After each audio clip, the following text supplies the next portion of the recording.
en lisant, en écrivant. Le podcast de lecture versatile de Pierre Ménard.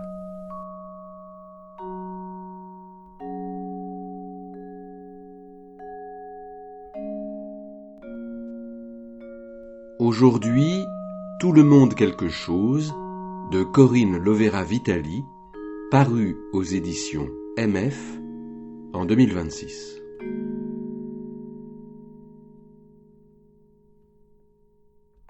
Corinne Lovera-Vitali déploie un labyrinthe de monologues entretissés où 12 voix s'expriment depuis leurs enfermements.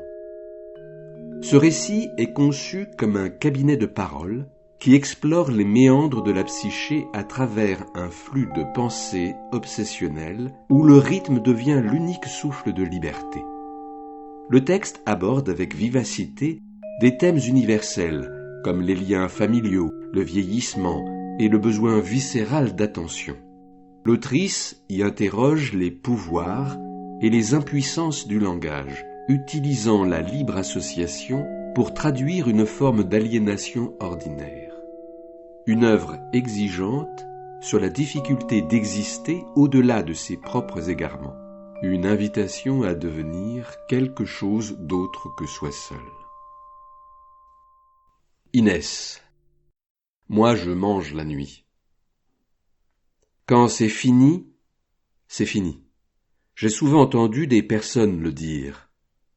En général, c'était moi. Quand c'est fini, c'est fini.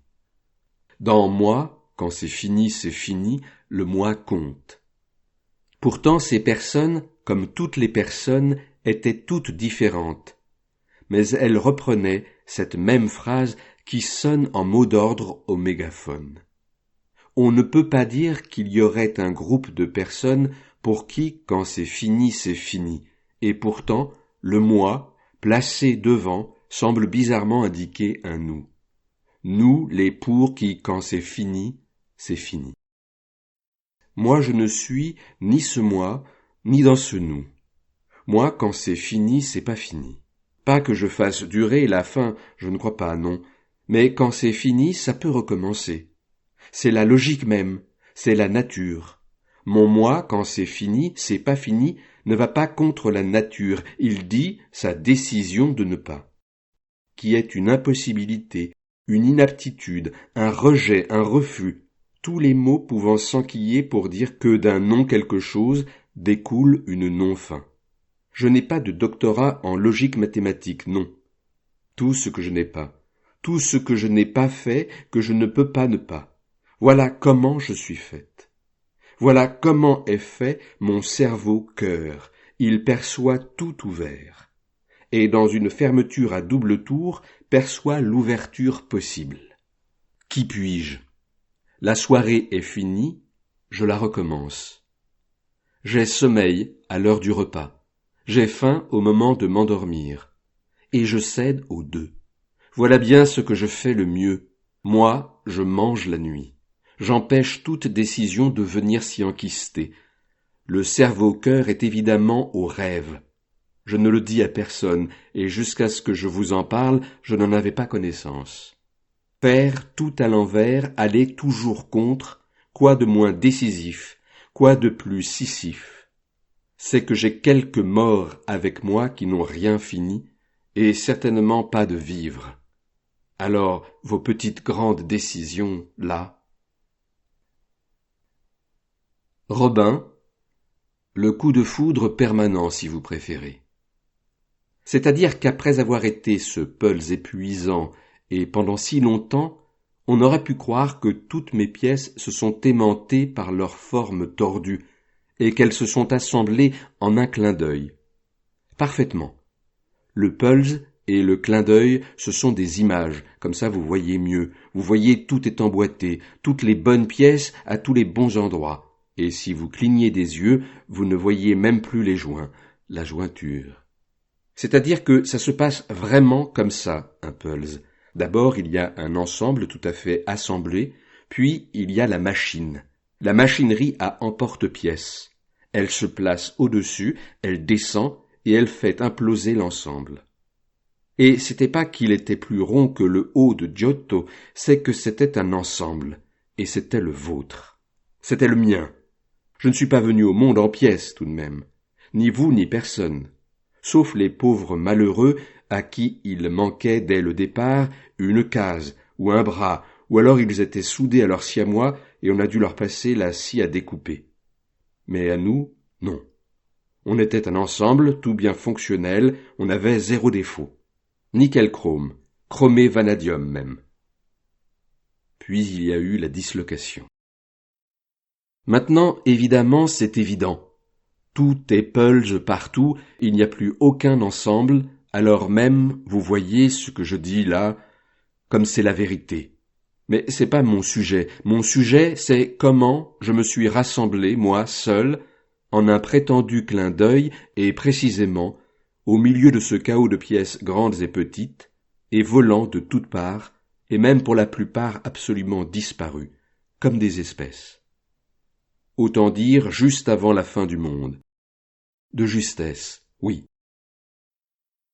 Je clignais beaucoup des yeux depuis des mois, parce que j'ai mauvaise vue et que la dictature du chaos empêchait mes habitudes de faire régulièrement le point.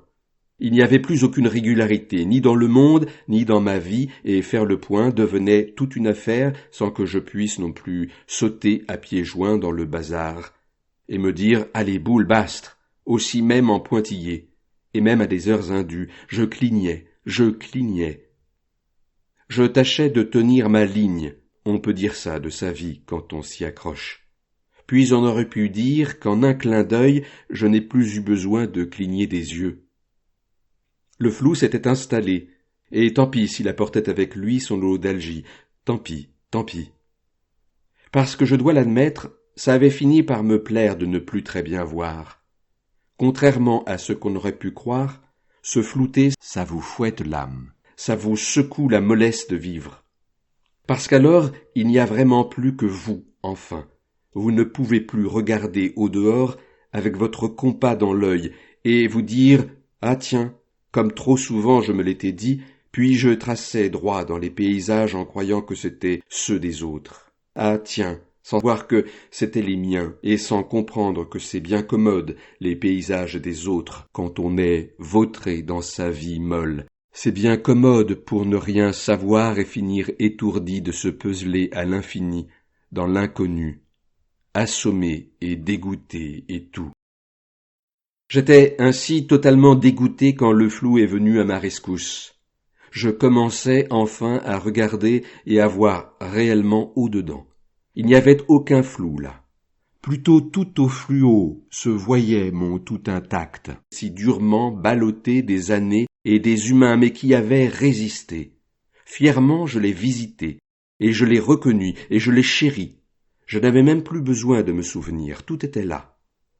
Plus de pièces. Je ne peux mieux vous dire. Imaginez une sorte d'unité finie, mais se renouvelant à chaque respiration, sans souci de morcellement, sans devoir d'inspection à chaque instant, sans autre battement que celui de son cœur. Imaginez la fin du disloqué. Qui n'a plus ni à recoudre, ni à en découdre avec ses sentiments. Imaginez le coup de foudre permanent, si vous préférez. Si vous voulez aller faire un tour, j'attends, pas de problème. J'ai tout mon temps, maintenant. Je suis bien réuni. On est régulièrement tenu de dire des choses comme ça, en un clin d'œil. D'abord à part si on est horloger, ou si on est soi-même un chrono, ou un pèse-personne, ou une petite machine bien huilée. Il y en a, oui, ils sont tic-tac tout le temps, ils savent tout bien compter, même ce qui ne se mesure pas. Mais si on n'est pas ça, qu'est-ce qu'on fait? Si on n'est vraiment, mais vraiment pas ça. On ne sait pas signifier le temps autrement qu'en images, et on a toujours besoin d'être rassuré par les images comme quand on avait la chance de lire des livres d'images ou de dessiner toute la journée parce qu'on était des enfants. On dit en un clin d'œil, et si on n'est pas sûr de son image, on part vite en chercher une autre comme en un éclair. Sinon, on dit à la vitesse de la lumière. Ça n'a pas d'importance si on ne connaît pas la vitesse de la lumière. Parfois, on lâche le coup de foudre.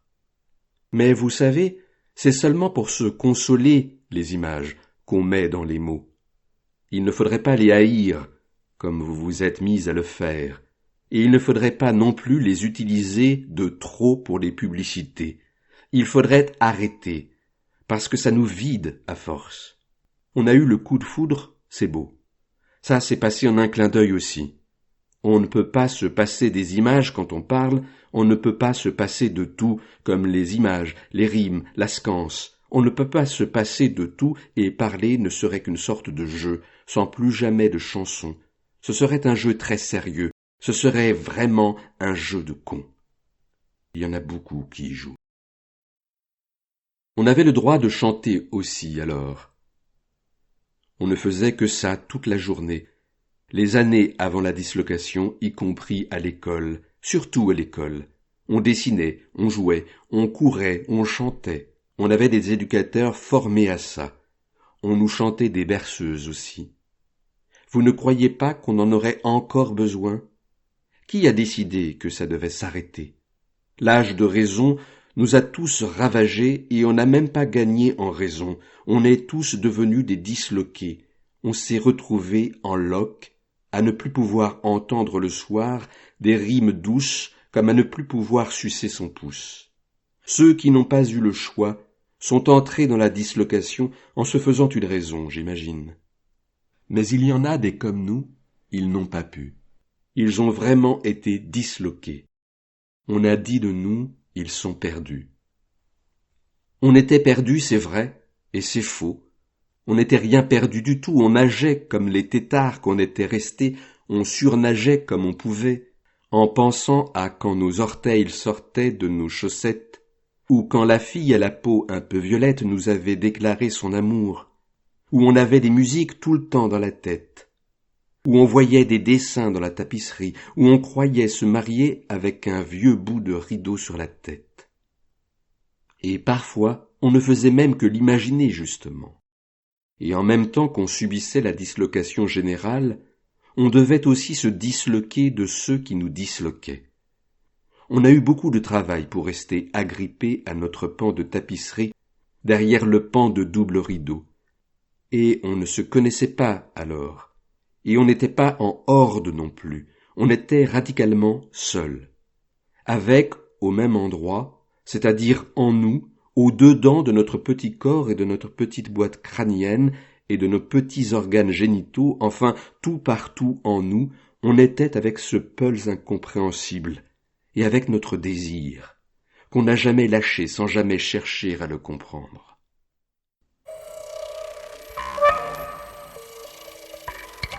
En lisant, en écrivant. Le podcast de lecture versatile de Pierre Ménard.